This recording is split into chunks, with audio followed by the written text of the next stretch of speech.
नमस्कार दोस्तों, ocean network में आपका स्वागत। 21, 22 और 23 सितंबर 3 दिन प्रधानमंत्री नरेंद्र मोदी अमेरिका में थे। राष्ट्रपति जो बाइडेन से लेकर के और ऑस्ट्रेलिया के, जापान के प्रधानमंत्री से मिले, वियतनाम के प्रधानमंत्री से लेकर के फिलिस्तीन के राष्ट्रपति तक से मिले।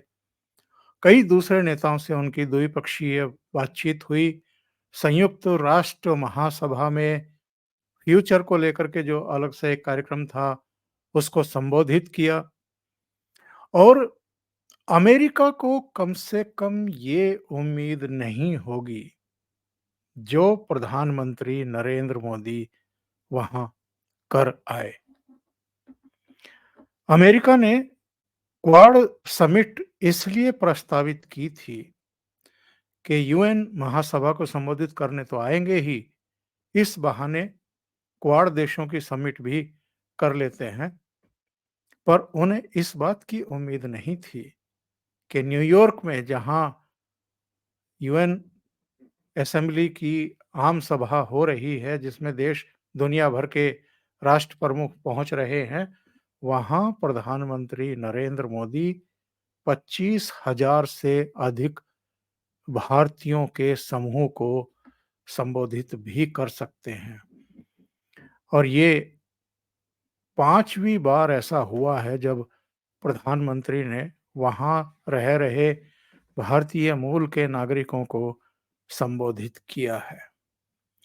और उसके जरिए नरेंद्र मोदी ने अमेरिका को भी खरी खरी सुनाई है, अमेरिका के डीप स्टेट को भी उसकी हदें बताई है, अमेरिका के जो पिट्ठू हैं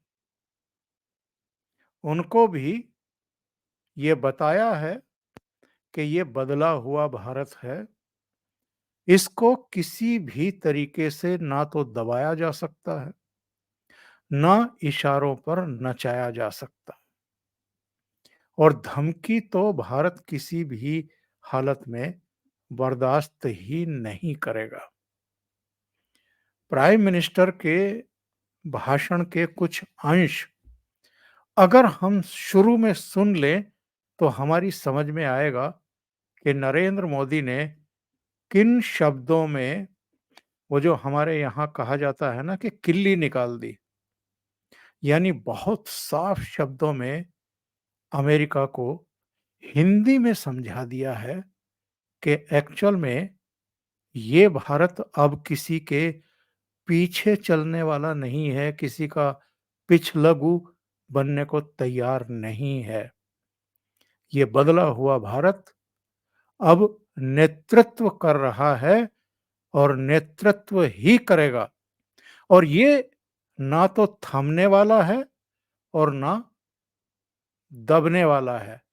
इतने साफ शब्दों में प्रधानमंत्री नरेंद्र मोदी ने अमेरिका की धरती से अमेरिका को भी सुनाई है और दुनिया के दूसरे देशों को भी सुनाई है।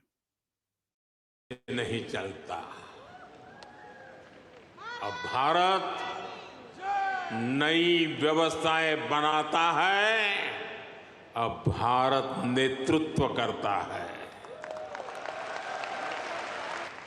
भारत अब रुकने वाला नहीं है। भारत अब थमने वाला नहीं है।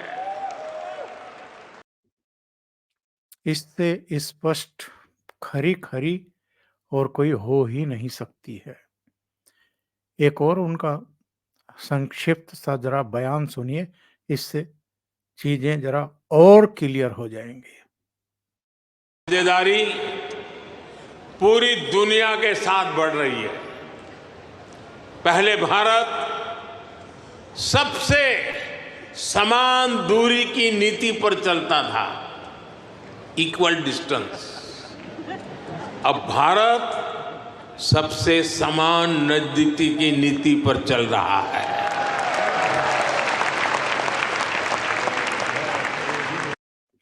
इसका क्या मतलब है?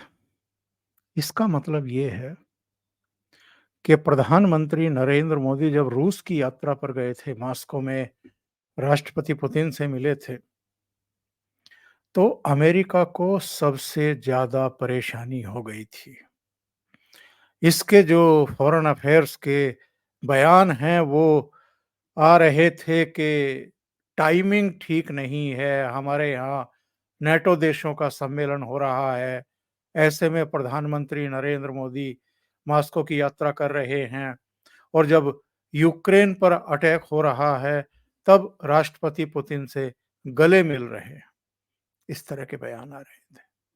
तो प्रधानमंत्री का ये बयान कि सबसे नज़दीकी हम अब इस नीति पर चल रहे हैं, यानी अमेरिका को ये गलतफ़हमी बिल्कुल नहीं होनी चाहिए कि हम उसके पिछलगू हैं। प्रधानमंत्री नरेंद्र मोदी का ये बयान पूरी दुनिया के लिए ही एक संदेश है कि हम किसी के पिछलगू नहीं हैं, हम बराबर के साझीदार हैं। हमको दिशा निर्देश नहीं दिए जा सकते, हमको कोई गाइड नहीं कर सकता, हमें कोई ये नहीं बता सकता कि हम कितना खाएँ, कितना पिएँ, कितना सोएँ, कितना जागें, कितना श्रम करें, किससे मिलें और किससे नहीं मिलें। राष्ट्रहित हमारे लिए सर्वोच्च स्थान पर है, ये नरेंद्र मोदी अपने भाषण में सीधे-सीधे और साफ-साफ शब्दों में अमेरिका को सुना करके आए हैं। एक और उनका बयान ज़रा सुनते हैं।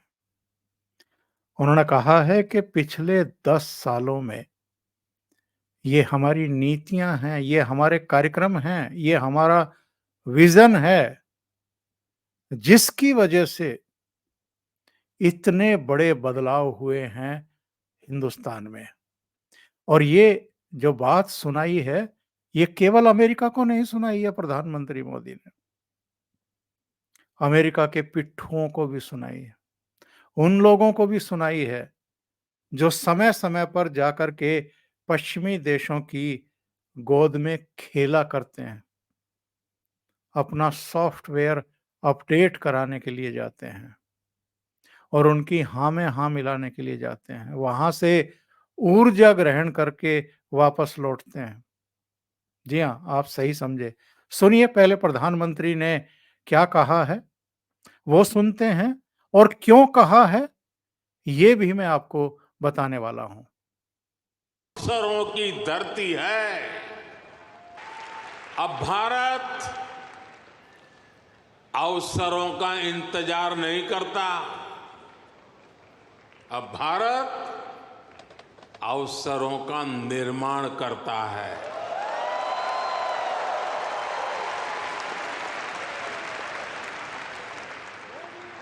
सिर्फ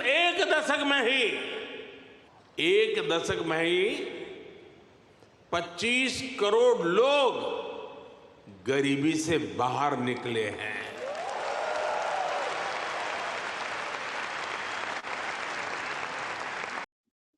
ये जो एक दशक में 25 करोड़ लोग गरीबी की रेखा से ऊपर आए हैं, गरीबी से बाहर निकले हैं, वो कैसे निकले हैं? बहुत डिटेल भी बता सकता हूँ, लेकिन सबको अवसर मिले हैं, तब ना निकले हैं। सबके लिए जो सोशल वेलफेयर की स्कीम होती हैं, वो चलाई गई हैं, इसलिए ना निकले हैं।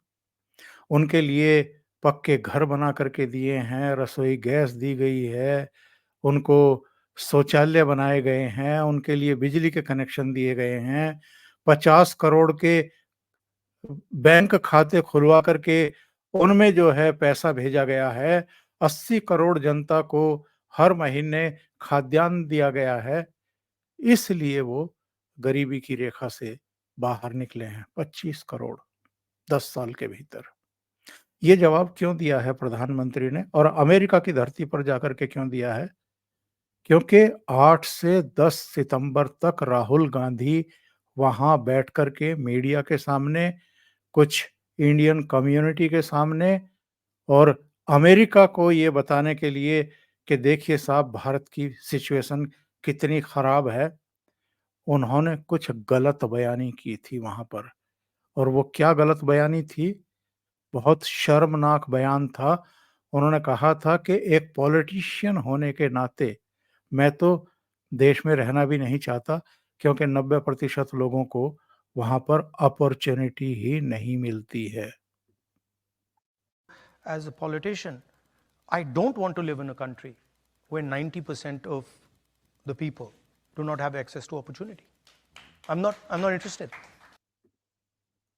इससे बड़ा झूठ, इससे बड़ी गलत बयानी कोई हो ही नहीं सकती है। और प्रधानमंत्री नरेंद्र मोदी ने जो शुरुआती वक्तव्य दिया अपना न्यूयॉर्क के उस विशाल सभागार में, जिसमें करीब 25,000 लोग बैठे हुए थे, उन्होंने ये कहा, एक तो उन्होंने जो वहाँ इंडियंस हैं और अमेरिका ही नहीं, अलग-अलग देशों में जो हमारा डायस्पोरा है और जो भारत के एम्बेसडर भी हैं, उनको प्रधानमंत्री नरेंद्र मोदी ने राष्ट्रदूत की संज्ञा दी। और उनका ये कहना था कि साहब, ये जो डाइवर्सिटी है, इसको समझना, इसको जीना, जीवन में उतारना, ये हमारे संस्कार भी हैं और ये हमारी रगों में भी बहती है। उन्होंने कहा कि यहाँ पर तमिल बोलने वाले भी हैं, यानी सभागार में तमिल बोलने वाले भी हैं, अमेरिका में तमिल बोलने वाले भी हैं, तेलुगु बोलने वाले भी हैं, कन्नड़ बोलने वाले भी हैं, मलयालम बोलने वाले भी हैं, पंजाबी, मराठी और गुजराती बोलने वाले भी हैं। लेकिन ये सब भारतीय हैं, भारतीयता का परचम लहरा रहे हैं और उन्होंने भारत माता की जय का उद्घोष भी करवाया था। मेरे पास वो भी है, मैं आपको सुनाऊँगा बाद में। लेकिन उन्होंने कहा कि ये जो भाव है, ये भारतीयता का है। ये उन्होंने क्यों कहा वहाँ पर? वो इसलिए कहा क्योंकि राहुल गांधी ने वहाँ खड़े होकर के दक्षिण भारत, उत्तर भारत की बात की थी। उन्होंने मलयालम और जो है कन्नड़ की और दूसरी भाषाओं की बात की थी। यानी जो डाइवर्सिटी है, जो विविधता है भारत की, उन्होंने उसे इस तरीके से पेश किया था, जैसे सबके सींग आपस में उलझे हुए हों और कोई हिंदी का विरोध कर रहा है, कोई कन्नड़ का विरोध कर रहा है, कोई मलयालम, जबकि ऐसा नहीं है। प्रधानमंत्री को वहाँ जाकर ही इनको भी और जो वहाँ इनकी बात सुनते हैं और जो डीप स्टेट है अमेरिका का, जो चाहता है कि भारत आपस में उलझता रहे, संघर्ष बढ़े, इस तरह की चीजें यहाँ पर खड़ी हो जाएं, जैसी बांग्लादेश में खड़ी कर दी उन लोगों ने, ताकि उनका खेल सफल हो जाए। तो जरा सुनिए कि राहुल गांधी ने क्या बयान दिया था पगड़ी को लेकर के, कड़े को लेकर के, गुरुद्वारों में फ्रीली जाने को लेकर के। इसके ही जवाब में प्रधानमंत्री नरेंद्र मोदी का वो बयान आया था। Understand what the fight is about. Fight is not about politics. That is superficial. What is your name? Brother, here with the turban. What is your name? Balinder Singh. The fight is about whether he, as a Sikh, is going to be allowed to wear his turban in India. Or he, as a Sikh, is going to be allowed to wear a kada in India. Or he, as a Sikh, is going to be able to go to a Gurdwara. That's what the fight is about. And not just for him, for all religions. और इस बयान को लेकर के भारत में बहुत तीखा विरोध राहुल गांधी का हुआ। कई ने तो उनको धमकियां तक दे डाली और एसजीपीसी, जो सिखों की गुरुद्वारों का प्रबंधन करने वाली कमेटी है, शिरोमणि अकाली गुरुद्वारा प्रबंधक कमेटी, उसने भी तीखी प्रतिक्रिया व्यक्त की कि ये क्या मतलब है। यहां तो सिखों को हर तरह की छूट है, फिर ऐसा बयान क्यों दिया? किसके इशारे पर दिया? किसको खुश कर रहे थे? और भारत को इस तरीके से वहां जाकर के बदनाम क्यों कर रहे थे? बाद में जब इनको समझ में आया कि इससे तो बहुत बड़ा नुकसान हो गया है और बहुत गलत मैसेज चला गया है, तो कहा कि नहीं, नहीं, मेरे बयान को तो गलत तरीके से इंटरप्रेट किया गया। प्रधानमंत्री नरेंद्र मोदी ने एक और जवाब दिया इनका भी और डीप स्टेट का भी, जो भारत में अस्थिरता पैदा करके हमारे जो चुनाव हुए हैं 2024 के लोकसभा के, उन पर भी सवाल उठाने की गुस्ताखी कर रहे थे और एक माहौल बना रहे थे, धरातल पर एक पृष्ठभूमि बनाने की कोशिश कर रहे थे, बांग्लादेश की तरह। जैसे शेख हसीना के बारे में कहा गया था कि वो प्रधानमंत्री तो बन गई हैं, उनकी सरकार को बहुमत तो मिल गया है, लेकिन तटस्थ, निष्पक्ष और फेयर चुनाव नहीं हुए हैं। इस तरह की बातें अमेरिका की तरफ से ही कही गई थी। तो प्रधानमंत्री ने बहुत विस्तार से और बहुत सधे हुए शब्दों में ऐसे तमाम अफवाहबाजों को, झूठ बोलने वालों को ये जवाब दिया है। सुनते हैं क्या कहा था उन्होंने। 24 का ये साल पूरी दुनिया के लिए बहुत अहम है। एक तरफ दुनिया के कई देशों के बीच संघर्ष है, तनाव है, तो दूसरी तरफ कई देशों में डेमोक्रेसी का जश्न चल रहा है। भारत और अमेरिका डेमोक्रेसी के जश्न में भी एक साथ है। जहां अमेरिका में चुनाव होने वाले हैं और भारत में चुनाव हो चुके हैं,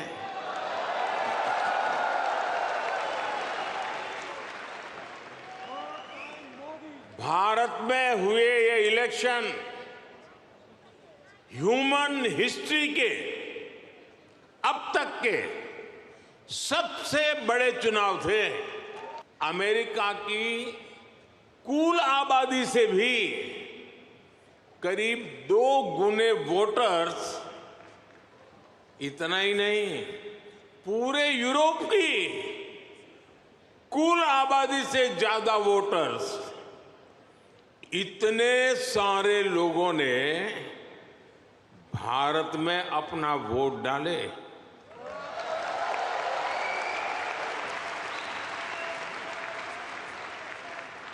जब हम भारत की डेमोक्रेसी का उसका स्केल देखते हैं तो और भी गर्व होता है। 3 महीने का पोलिंग प्रोसेस, 15 मिलियन यानी 1.5 करोड़ लोगों का पोलिंग स्टाफ, 1 मिलियन यानी 10 लाख से ज्यादा पोलिंग स्टेशन, 2,500 से ज्यादा पॉलिटिकल पार्टीज, 8,000 से ज्यादा कैंडिडेट्स, अलग अलग भाषाओं के हजारों न्यूज़पेपर्स, सैकड़ों रेडियो स्टेशन, सैकड़ों टीवी न्यूज चैनल, करोड़ों सोशल मीडिया अकाउंट्स, लाखों सोशल मीडिया चैनल्स, ये सब भारत की डेमोक्रेसी को वाइब्रेंट बनाते हैं।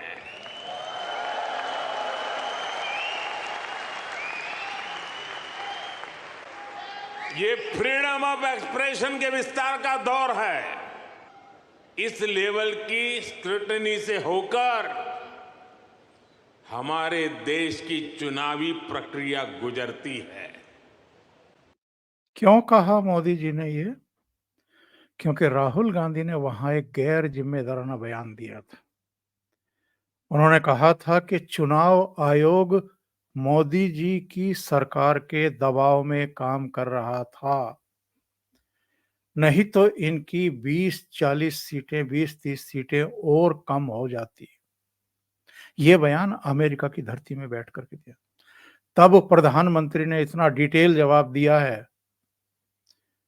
कि कितने मतदान कर्मी और अधिकारी लगे हुए थे, कितने पोलिंग स्टेशन थे, हिंदुस्तान में कितने अखबार हैं, भाषाई अखबार भी हैं, कितने टीवी चैनल हैं, कितने सोशल मीडिया अकाउंट है और कितने सोशल मीडिया के चैनल हैं जैसे हमारे हैं।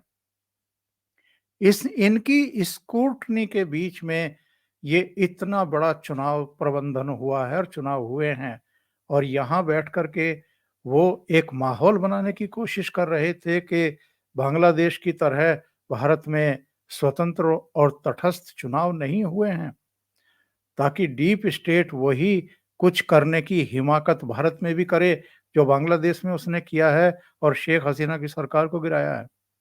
तो प्रधानमंत्री ने बहुत विस्तार से जवाब दे करके इनकी जो अफवाहबाजी थी, झूठ थी, उसकी हवा निकाल दी।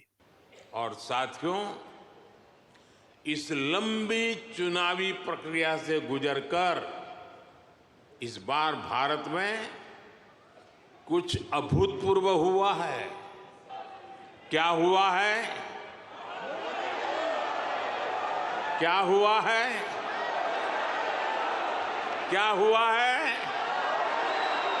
क्या हुआ है? अब की बार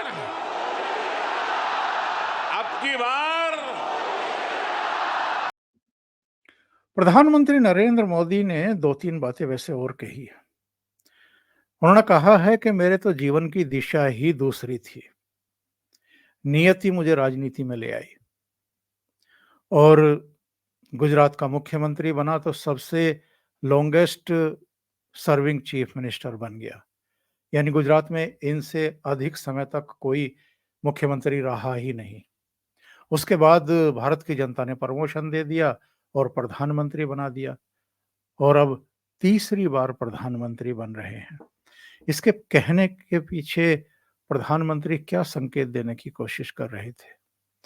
वो बता रहे थे अपने विरोधियों को भी, अमेरिका को भी, डीप स्टेट को भी, भारत विरोधी ताकतों को भी कि घोड़े दौड़ा लो जितने दौड़ाने हैं। अगर मैं लॉन्गेस्ट सर्विंग चीफ मिनिस्टर रहा हूं गुजरात में, तो यहां भी यानी भारत के प्रधानमंत्री के तौर पर भी लॉन्गेस्ट सर्विंग प्राइम मिनिस्टर रहने वाला हूं। सीधे सीधे उन्होंने एक तरीके से इनको सबको सुना दी है और खरी खरी सुना दी है। अमेरिका हो, यूरोपियन देश हो, चीन हो, बहुत सारी ताकतें हैं जो उनकी सरपरस्ती में, उनकी अगुवाई में जो तेज गति से भारत आगे बढ़ रहा है, 5th लार्जेस्ट इकोनॉमी हो गया है। कोरोना काल में अपनी वैक्सीन ना केवल अपने लोगों को लगवाई बल्कि 150 से ज्यादा देशों को भेजने में कामयाब रहे। और जिस तरीके से रूस और यूक्रेन के बीच छिड़ी जंग को रुकवाने के लिए प्रधानमंत्री नरेंद्र मोदी ने इनिशिएटिव किया है और संयुक्त राष्ट्र महासभा में भी जो उनका भाषण था, जरा उसको देख लीजिए। उसमें भी एक संकेत है। उन्होंने सीधे सीधे शब्दों में कहा है कि संयुक्त राष्ट्र महासभा भी और ये जितने भी चौधरी बने हुए हैं, ये भी युद्ध को रुकवाने के लिए कोई इनिशिएट नहीं कर पाए। और उन्होंने कहा है कि जो अंतर्राष्ट्रीय संस्थाएं हैं, यूएनएससी जैसी, इनमें सुधार की जरूरत है अगर शांति स्थापित करनी है पूरी दुनिया में और अगर विकास के मार्ग पर आगे चलना है। और अंत में एक बात और बता करके अपनी बात खत्म करता हूं। ये राहुल गांधी किन किन से मिल रहे थे अमेरिका में? ये इल्हान उमर जैसों से मिल रहे थे जो भारत विरोधी बयान देती रहती है वहां पर और जो पाकिस्तान के खर्चे पर पीओजे के गई थी, अमेरिका की सांसद हैं। ऐसे लोगों से राहुल गांधी मिल रहे थे, भारत विरोधियों से मिल रहे थे। और प्रधानमंत्री नरेंद्र मोदी किन से मिल रहे थे? नरेंद्र मोदी मिल रहे थे गूगल के सुंदर पिचाई से, नवीडिया के जेनसन हुआंग से, एडोब के शांतनु नारायण से, आईबीएम के अरविंद कृष्णा से और मॉडर्ना के चेयरमैन अफेयाम से। और इन सब से क्यों मिल रहे थे, राउंड टेबल मुलाकात क्यों कर रहे थे? क्योंकि हमें अत्याधुनिक टेक्नोलॉजी पर काम करना है, हमें एआई पे काम करना है, हमें सेमीकंडक्टर पर बात करना है और हमें अमेरिका, ताइवान और दक्षिण कोरिया की तरह एक प्रमुख चिप हब बनना है। और ये तो कह आए प्रधानमंत्री, अमेरिका में बसे भारतीयों से भी और अमेरिका को भी सुनाया है कि बहुत जल्दी भारत में बनी चिप जो है वो यहाँ भी अमेरिका में भी मोबाइल फोन से लेकर के कार और तमाम दूसरे उसमें आपको देखने को मिलेगी। और एक बात और कह करके आए वो, जिस पर जम करके वहां तालियां बजी। के टर्म में हमें बहुत बड़े लक्ष्य साधने हैं। बहुत बड़े लक्ष्य साधने हैं और उन लक्ष्यों को साधने की दिशा में तो बहुत तेज कदम प्रधानमंत्री नरेंद्र मोदी और उनकी सरकार बढ़ा चुकी है। तो अमेरिका के दौरे पर जो प्रधानमंत्री गए हैं, जाहिर है अमेरिका को उम्मीद नहीं होगी कि यहीं आकर के हमारी धरती पर खड़े होकर के हमें इस तरीके से खरी खरी सुना करके चले जाएंगे कि हमें शिक्षा मत दो, अब हम किसी के पिछलगू नहीं हैं, हम अगर सहयोगी हैं तो सहयोगी ही हैं, आपके हुक्म के गुलाम नहीं हैं कि जैसा आप चाहेंगे वैसा करेंगे। उन्होंने तो साफ कर दिया कि अब सबसे नजदीकी रहेगी भारत की, हम किसी के पिछलगू नहीं हैं। अभी के लिए इतना ही, बहुत बहुत धन्यवाद। अगर आपको ये चैनल और इसके कंटेंट पसंद आ रहे हैं तो लाइक करें, कमेंट करें, वीडियो को शेयर भी करें। अभी तक अगर आपने ये चैनल सब्सक्राइब नहीं किया है तो सब्सक्राइब कर लें और साथ में लगे बेल आइकॉन को दबाना ना भूलें ताकि आगे आने वाले वीडियो और उनके नोटिफिकेशन आप तक पहुंचते रहें। बहुत बहुत धन्यवाद। नमस्कार।